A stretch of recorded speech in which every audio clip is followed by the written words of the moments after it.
I didn't wake up that morning planning to knock on a gate that could forget who I was. I just wanted some air. Texas mornings smell different after the rain, dust, coffee, and a little bit of mercy. I followed the scent of roasted beans until I found myself standing in front of the house. Not ours, hers. Tall gates, polished stone, fountains that pretended the desert never existed. Everything about the place whispered money, and money never remembers warmth. A young guard asked if he could help me. I told him the truth. I'm her mother. I just want to say hello. He listened to a voice in his earpiece, nodded, and the gates opened quietly like I was a ghost who wasn't supposed to make noise. Inside, the air was cold, filtered, perfect.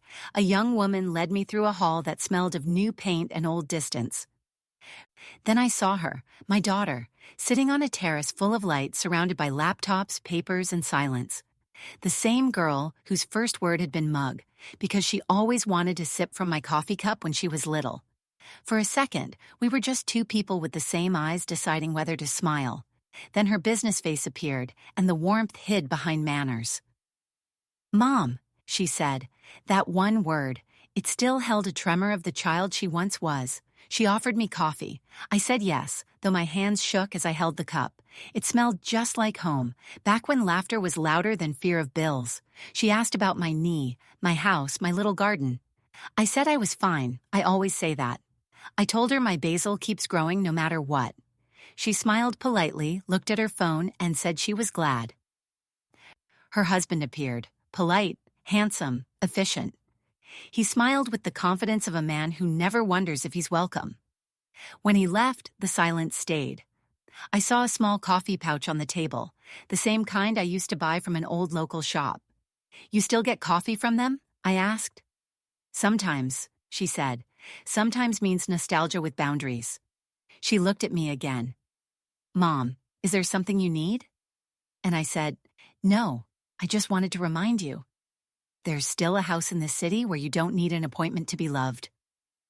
Her eyes softened for half a second before her assistant called from the hallway.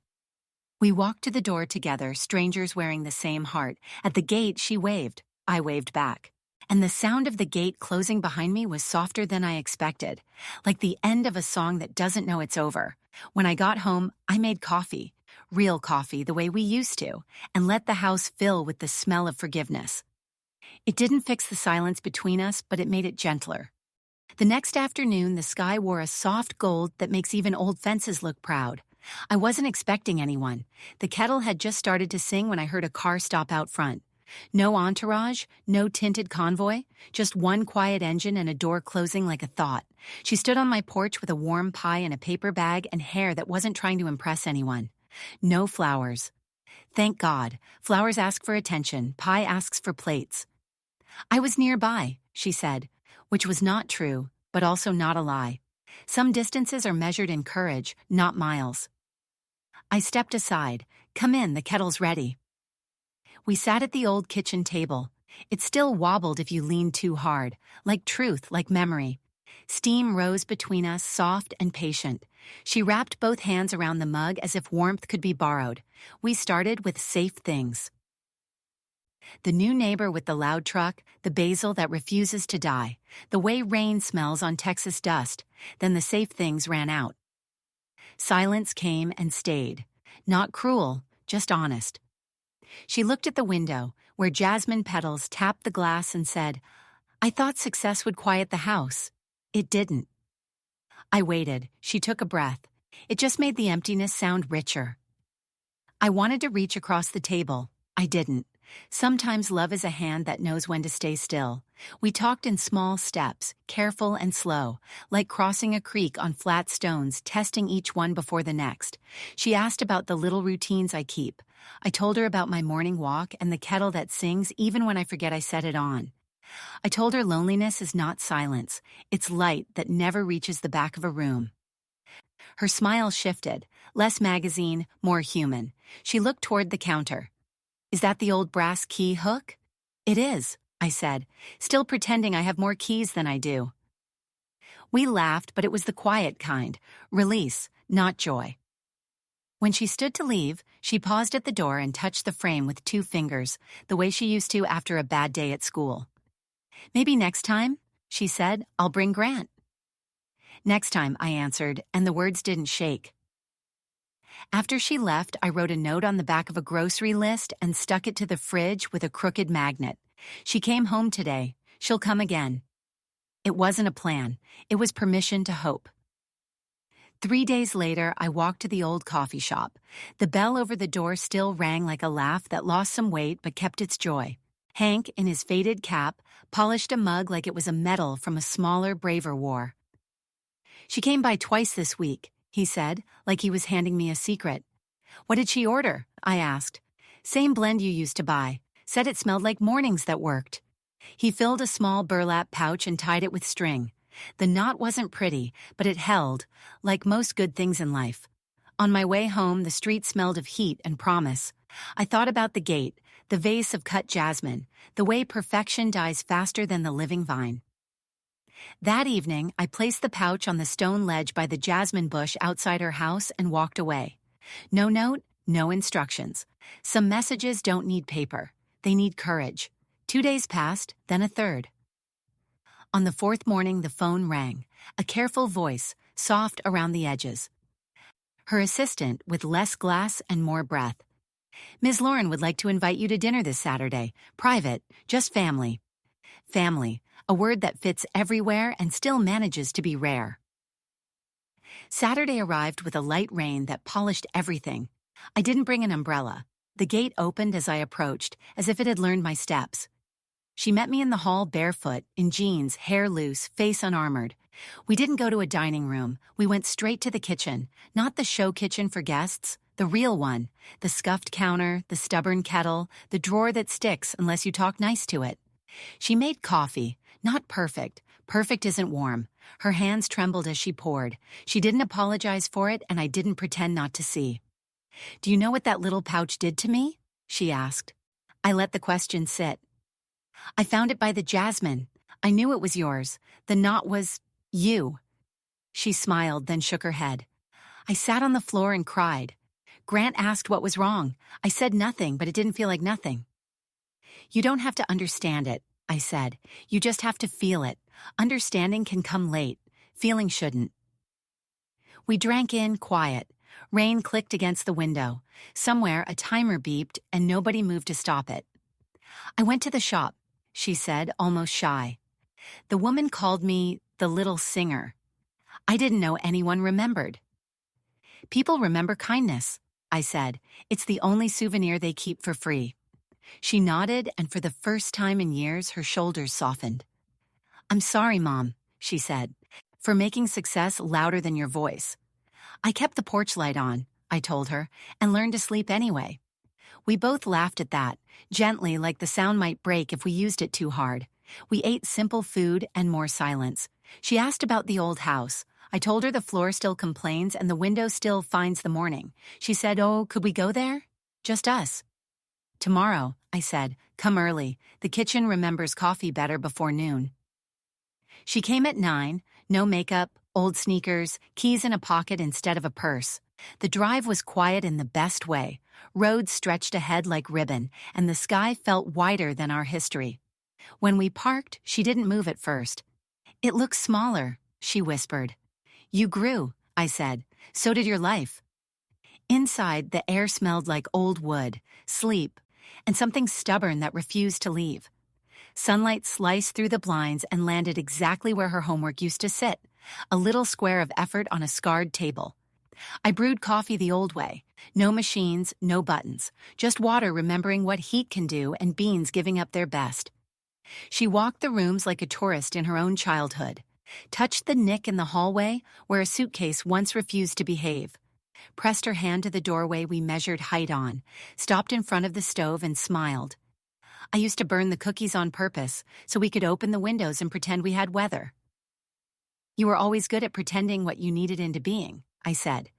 We sat at the table that still wobbled, and I slipped a folded dish towel under the short leg the way I've always done. She laughed. "You never fixed it." "It's not broken, it's honest," I said. "It tells you when you're leaning too hard." We talked until the afternoon turned to honey. She told me about rooms where applause echoes longer than meaning. I told her about mornings when the basil smells like a second chance. She opened a drawer and pulled out a frame wrapped in old newspaper. 5th birthday, chocolate cake, frosting on her face, my smile behind her, careless, wide, alive. "I thought I lost this," she said. "You can't lose what remembers you," I answered. We didn't take a picture of that moment. We let it be a moment. On the porch, she plucked a basil leaf and pressed it to her nose. "It still smells like hope," she said. "That's because we never stopped planning it," I told her. She drove me home as the sky loosened into evening. At my door, she hesitated. "Mom, I don't want this to be a phase," she said. "I want it to be Sundays." "Come hungry," I said. "I'll make too much on purpose." She smiled, not the practiced one, the real one, the one from the picture frame we didn't take. When her taillights disappeared, I stood very still and let the house listen. It sounded like itself again. That night, I wrote a short letter. "My girl," I wrote, "I kept a seat for you, not out of habit, but faith. Come whenever the day forgets to be kind. The kettle knows the way." I left it on the table and went to bed with the window open. The jasmine tapped the glass like a polite guest. I fell asleep before I could decide whether to cry. In the morning, the letter was gone. In its place, a small sprig of jasmine and a note. "Save me a cup. I'm coming for dinner." I folded the note like a blessing and tucked it into the sugar tin. Some sweetness needs a witness. The day she came for dinner, the sky was brushed with the colors of forgiveness, peach and gold and a hint of rain that never fell. I had been cooking all afternoon, humming songs I didn't remember learning. The table was set for two, the same plates from our old life, one candle, one hope. When she knocked, I let her stand there a moment longer than needed, not to test her, just to believe it was really happening. She smiled when I opened the door, holding a bunch of jasmine, still wet from the garden. Inside, everything smelled like home trying to remember its lines. We ate slowly. Chicken, cornbread, laughter we didn't plan. She told me about nights in the mansion that sounded like the inside of an empty jar and about mornings where success felt heavier than hunger. I listened the way mothers do, with the whole body. Halfway through dessert, she looked at me across the candle and said, "Mom, I thought you'd be angry forever." "Forever's too long to carry one emotion," I answered. She laughed through her tears, the first unguarded sound I'd heard from her in years. After dinner, we washed dishes together, shoulder to shoulder, the way we used to. She dried the plates badly on purpose just to make me complain. "Some things never change," I said. "Some things shouldn't," she replied. Then, without warning, she took the small brass key that still hung by the door, the one to her childhood room. She placed it in my palm and closed my fingers around it. "Keep it," she said. "I don't need locks anymore." I didn't speak. Words would have ruined the silence that healed us. She stayed until the candle burned uneven. When she left, she hugged me twice. Once for then, once for now. Her perfume lingered, softer than jasmine, truer than memory. That night, I didn't write anything, didn't pray, didn't cry. I just sat on the porch, watching the streetlights blink on one by one and whispered to the quiet. She found her way home. A week later, Sunday arrived with the sound of church bells and lawnmowers, the kind of morning that doesn't ask much from anyone. I was sitting on the porch with a cup of coffee when I saw her car pull in, sunlight catching on the windshield like a promise. No assistants, no phones, just her. She waved through the open window and shouted, "I brought pie this time, and I didn't burn it." I laughed so hard I almost spilled my coffee. When she came up the steps, she looked lighter. Not younger, not older, just freed. Inside, we made breakfast together. She cooked the eggs, I fixed the coffee. And for the first time, the silence between us wasn't distance. It was peace. Words didn't need to fill every corner anymore. After we ate, she wandered to the old record player and found her father's favorite jazz album. The record scratched, found its groove, and the house began to sway again. She started to hum, and for a second, she was that barefoot girl spinning in my kitchen, asking the world to keep up. I sat back, watching her, my heart doing the same dance. The house wasn't lonely anymore. It was full. When she turned toward me, her eyes were shiny, not from sadness, but from seeing herself clearly for the first time. "Mom," she said softly, "I think we're going to be okay." I smiled. "We already are." We stood by the window together, the jasmine outside nodding in the wind. Sunlight spilled across the table, touching the empty coffee cups, the crumbs, the life between us. She reached for my hand and squeezed it once, a small thank you that didn't need words. That evening, after she left, I didn't watch her drive away. I just turned on the porch light, the same one that had been waiting all these years. The bulb glowed steady and warm, brighter than it had in a long time. Sometimes that's all forgiveness needs, a light left on and someone who finally decides to come home.